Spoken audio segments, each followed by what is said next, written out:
بسم اللہ الرحمن الرحیم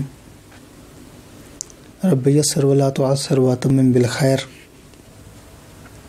مومنین کرام، جس معاشرے کے اندر ہم رہ رہے ہیں وہاں پر خواہشات اور ضروریات اتنا بڑھ چکی ہیں کہ ہر انسان ضروریات کو پورا کرنے میں تنگ ہے۔ آسائشیں بہت ہی زیادہ بڑھ چکی ہیں، خواہشات بہت زیادہ بڑھ چکی ہیں۔ ان احساسات کو بعض شعراء نے اپنے اشعار کے اندر بھی بیان کیا ہے، جیسا کہ ایک معروف اور مشہور شاعر کا شعر ہے کہ ہزاروں خواہشیں ایسی نکلیں کہ ہر خواہش پہ دم نکلے، بہت نکلے میرے ارماں لیکن پھر بھی کم نکلے۔ اس حوالے سے معصومین علیہم السلام نے بھی رہنمائی فرمائی ہے۔ امام خمینی رضوان اللہ تعالی علیہ کی کتاب 40 حدیث الاربعون حدیثاً، 40 احادیث جو انہوں نے اکٹھی کی ہیں، ان میں 10ویں حدیث اسی متعلق ہے۔ 10ویں حدیث کا انہوں نے عنوان دیا ہے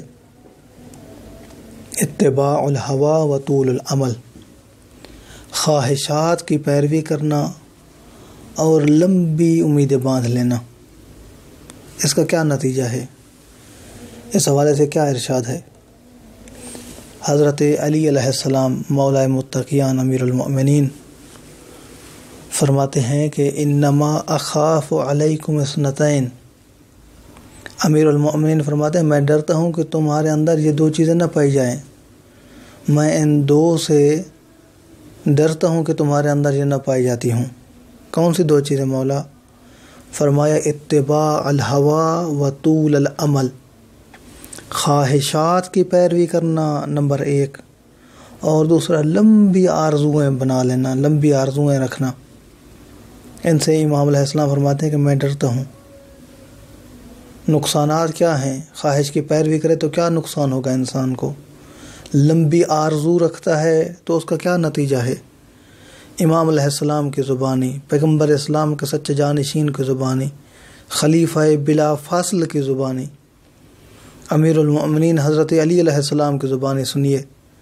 فرماتے ہیں اما اتباع الہوی فإنہ یصد عن الحق۔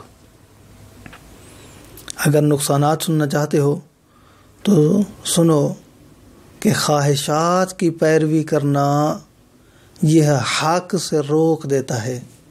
انسان حق پر نہیں پہنچ سکتا، اپنی خواہشات کے پیچھے بھاگتا رہتا ہے۔ خواہشات ہیں کہ پوری نہیں ہوتی ہیں اور انسان بالنتیجہ حق سے دور ہو کر چلا جاتا ہے۔ وَأَمَّا طُولُ الْعَمَلِ، اور یہ کہ لمبی آرزوئیں رکھنا، فَإِنَّهُ يُنْسِي الْآخِرَةَ، فرماتے ہیں اس کا نتیجہ یہ ہوگا کہ انسان آخرت کو بھول جائے گا، اپنی عاقبت کو بھول جائے گا، اپنی قبر کو نہیں سنوارے گا، اپنے حساب اور کتاب کے لیے تیاری نہیں کرے گا۔ تو دعا ہے اللہ کی بارگاہ میں کہ اللہ کی ذات ہمیں ان دونوں چیزوں سے محفوظ فرمائے۔ اپنا بہت سارا خیال رکھیے گا۔ محمد نقی جسکانی کو حوزہ علمیہ نجف اشرف سے شیعہ پوائنٹ سے اجازت دیجیے۔ والسلام علیکم ورحمۃ اللہ وبرکاتہ۔